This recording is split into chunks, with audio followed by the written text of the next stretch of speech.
Next one is the Wareham Free Library. Letter from Inspector General. We had a letter that come to us last week. We are going to read it. We're not going to read it in the entirety, but we will read the beginning and the findings at the end. And the clerk, Mr. Holmes, will read it. And the reason why we're doing this is because it implicated prior board members plus committees and boards. So we want to make sure if they've been exonerated, that it's out there in the public. Mr. Clerk? And there'll be no discussion. And there'll be no discussion. This is not a public meeting. Thank you. Here, the letter is addressed to Mr. Walter Cruz, Chairman, Wareham Board of Selectmen. Dear Mr. Cruz, the Office of the Inspector General initiated an investigation in December 2009 pertaining to the Wareham Free Library after receiving information concerning an illegal money laundering, embezzlement, and income tax fraud scheme. Discussion of the alleged scheme first surfaced in a newspaper story published in the Wareham Observer newspaper on November 5, 2009. The story was written by the publisher of the Wareham newspaper. The Observer story specifically alleged that from 1995 to 2005, more than $3 million was laundered from the Wareham Library under the direction of its former, now deceased director. According to the story, at least 123 people were reportedly involved in a highly sophisticated operation which large portions of private library donations were returned immediately to the donors in cash, who in turn declared 100% of these donations on their tax returns. The story alleged that the donor kickbacks ranged from 50 to 75% of each donation, depending upon the size of the donation. The story alleged that many donors preferred making frequent smaller donations so not to alert the attention of the Internal Revenue Service. The Observer story alleged that the money remaining from the library donation after the kickbacks was evenly split between the library director, the Wareham Free Library Board of Trustees, and the Friends of the Wareham Free Library. According to the story, as much as $1.5 million was embezzled from the library in order to replenish the kickbacks to the donors. The story indicated that the embezzled money came from used book sales in coin-operated copy machines located in the library that were used by library patrons. The story alleged that many of the books sold at the book sales were actually new books taken from the library shelves that had been purchased with public money. The story further alleged 3 people who were involved as donors in this alleged kickback scheme.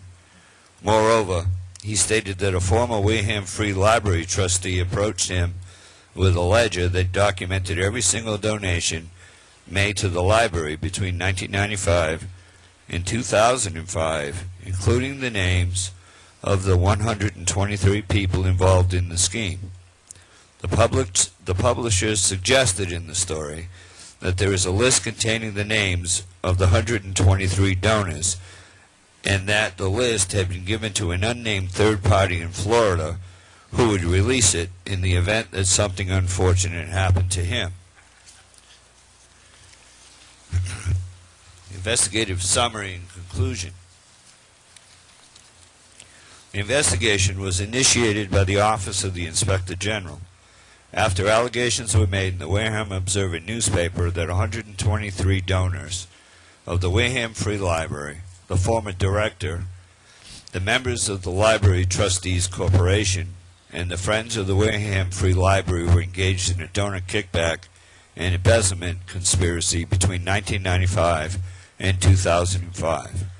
The Observer alleged that these 123 persons made frequent small donations to the library and received substantial portions of their donations back in cash payments. The Observer further alleged that these donors cheated on their income taxes by reporting the full amount of their donations as charitable gifts. Moreover, it was alleged that some of the conspirators laundered in excess of $3 million through the library and pocketed a substantial portion of the money. According to the story, $1.5 million was embezzled from the library in order to replenish the donor kickbacks, and that the embezzled money came from used book sales and coin-operated copy machines located in the library. During the investigation, the Office of the Inspector General conducted a substantial number of interviews with persons in a position to have knowledge of or participation in the alleged conspiracy.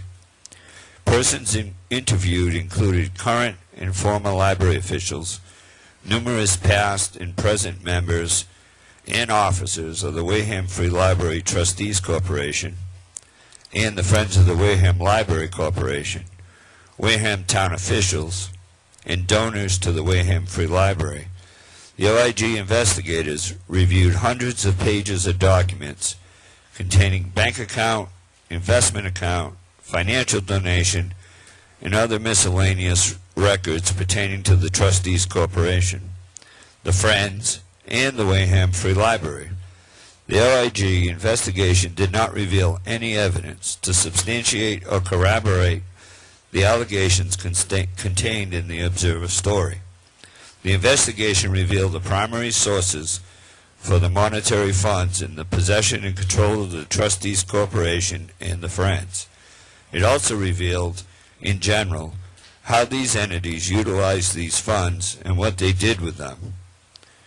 There's a footnote here at this point, and it says that the OIG did not perform a forensic audit of the financial records of the Trustees Corporation and the Friends. Nonetheless, the OIG review provided a significant picture of the funds available to these groups and how they were utilized. The report goes on. The investigation also disclosed the approximate amount of money these entities had available to them in the critical time frame between 1995 and 2005 when the alleged conspiracy was going on. The review of these financial records during the critical time frame shows that the persons involved in the alleged scheme never had access to funds amounting to more than $3 million or funds anywhere close to that amount. For example, in 2004, the records disclosed that the Trustees Corporation and their Friends had approximately $473,250 in financial assets under their control. The OIG review did not disclose any suspicious withdrawals of these financial assets. The investigation disclosed no evidence that cash was being withdrawn from any accounts controlled by the Trustees Corporation and the Friends to be used as kickback to donors. Moreover, the investigation did not show any evidence of embezzlement of funds, cash kickbacks to donors, multiple repeat donation of money by 123 individuals, or anything remotely suggesting sustained organized criminality involved in the multiple conspirators. In fact, 8 of the 11 donors alleged by the publisher to be involved in the kickback scheme were not found in the donor list reviewed by the OIG. Moreover, the 3 persons whose names were provided to us by the publisher that did make donations were not serial donors who gave repeatedly over the years from 1995 to 2005. In fact, one of these donors gave a total of $250 in 2005 and 2006. A second donor made a one-time gift of $70 in 2005, and a third made a one-time gift of $5,000 to the Spinney Memorial Library in 2006. As mentioned above, the Observer story alleges that the primary sources for the $1.5 million in embezzled funds were the book sales carried out by the Friends and the removal of money from the coin-operated copy machines at the library. The OIG investigation has demonstrated that the money obtained from the coin-operated copy machines never went to library personnel. The money collected from the 2 coin-operated machines located in the library for an 8-month period in 2010 through 2011 was $917. The amount of money obtained from the book sales by the Friends was de minimis and did not come anywhere close to the amount of the alleged embezzled money mentioned in the Observer story. Persons involved with the Friends book sale estimated that during the time period when there was one annual sale, the proceeds ranged anywhere from $2,000 to $3,000 per year. During the time frame of 1995 to 2005, anecdotal reports indicate that one annual book sale was held by the Friends during the majority of that period. When the book sales were held 10 times per year, annual total revenue varied from approximately $11,000 to $21,000 per year. Suffices to say that the amount of revenue generated by these sales could never have supported the kind of widespread organized criminal scheme detailed in the Observer story. In summary, this investigation disclosed no evidence that a donor kickback and embezzlement conspiracy ever took place. Absent the production of compelling new evidence to the contrary, this investigation is closed. Sincerely, Gregory W. Sullivan, Inspector General. Mr. Chairman. Thank you very much, Mr. Clerk, Mr. Holmes. Discussion of Westfield? Mr. Chairman, in your packet, in front of you this evening is an update. I asked Susan Green to provide an update. You have the hybrid of a letter that we had drafted to the 5 bidders previously that we are adapting to send out to over 100 other companies that could be interested as prospective applicants and participants in this process. And that's the update that I have tonight on the Westfield project, Mr. Chairman. Thank you very much. Consent agenda, Mr. Clerk.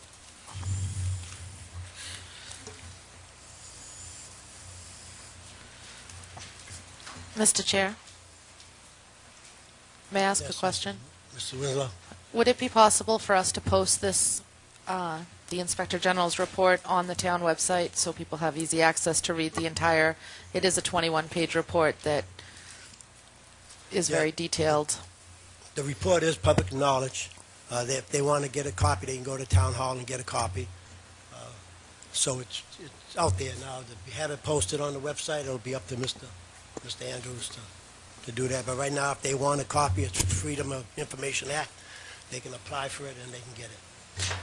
Right, I understand that. So could we ask Mr. Andrews to And get that's it? what I just said. Yeah. Mr. Andrews will take care of it. Thank you.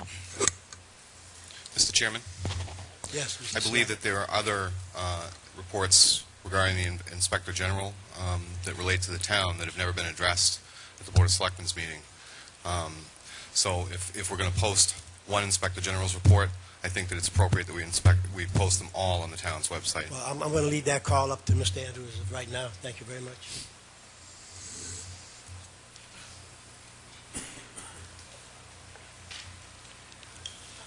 Mr. Chairman, I think we have an update this week on the Contract 2 change. Yes, we do.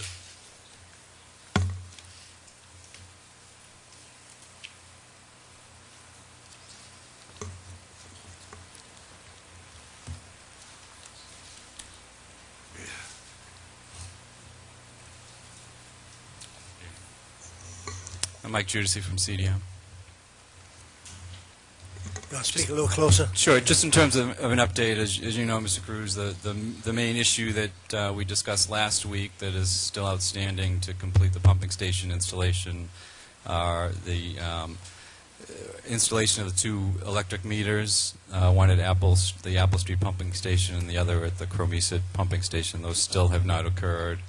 The CDM, the town, and the contractor put in multiple calls to NSTAR, and they just have not appeared yet. The Apple Street station was scheduled for last Thursday for that installation, and as you know, that did not occur. So just wanted to make the board aware of that issue at this point.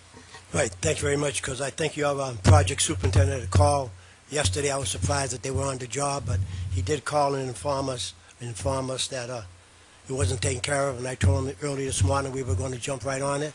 And I think we have a report saying that they will install them tomorrow, so we'll Great. see what goes on then, and we can go from there. Mr. Chairman, if I could, I just want to once again acknowledge not only your steadfast ability to monitor this process, but to get to that trailer every week, and I know Selectwoman Begley and others have gone there as well.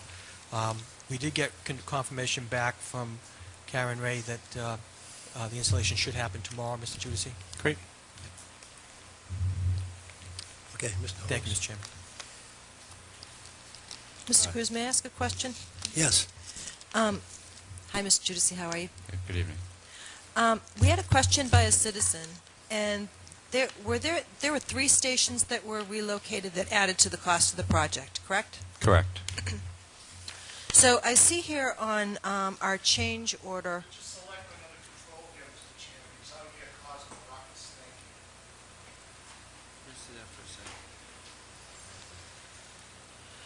on page 3, do you have a copy of it with you, Mr. Judici? Of the change order itself? Yes. I'll be right back. Yes. On page 3, at the top, it says there were additional electrical subcontractor costs for all 3 stations due to the relocations. So the total cost for the relocation of all 3 stations as described above. So would that answer the question that the citizen had presented to this board? That's the total cost of the relocation of the 3 pump stations?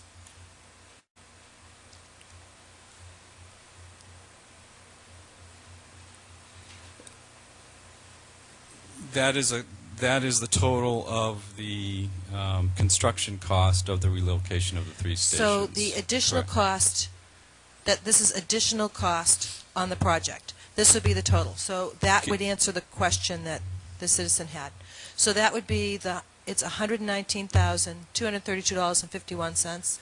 That is the total for the work at the station sites themselves. In addition to that, there were other costs at 2 of the stations, at Cromeset and at the Mattapoisett station. In the actual change order paperwork itself, Yes. there's an additional... I see. That's at the bottom of page 3. And, No, no. Actually, no, I think you're No. looking at the letter dated May 18th. Is that the one you're looking at? No, this one's dated September 22nd. Okay.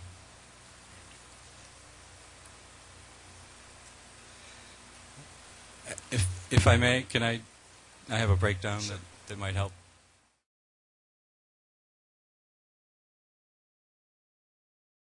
Any other town business, Mr. Chairman? Any other town business? I have one thing to say. What an incident happened outside the door, and I hope, and I'm respecting all selectmen to act accordingly.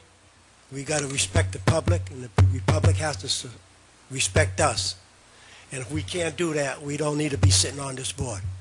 It's not for us to confront anyone, or they to confront us. Mr. Chairman, Excuse me, I'm speaking right now, and there's not going to be any debate, because we're selectmen here, we represent the town of Wareham, and we have to act accordingly. For us to leave this seat, to go out front, to confront anybody, that's uncalled for. Is this town business? Town business? Mr. Chairman, you're out of order. Because, Mr. Chairman, you're out of order. okay, state your point. You're out of order. Okay, go ahead. You're out of order. This is not part of this agenda. But I Number made one. my statement, and Mr. I hope Chairman, it's- I hope it's clear to everybody. Mr. Clerk, continue. No, you're going to go around the table, town business? Yep. Mrs. Winslow? Mr. Winslow? Mr. Chair, I do not have any other town business. Mr. Schneider? Mr. Snyder? No other town business, Mr. Chairman.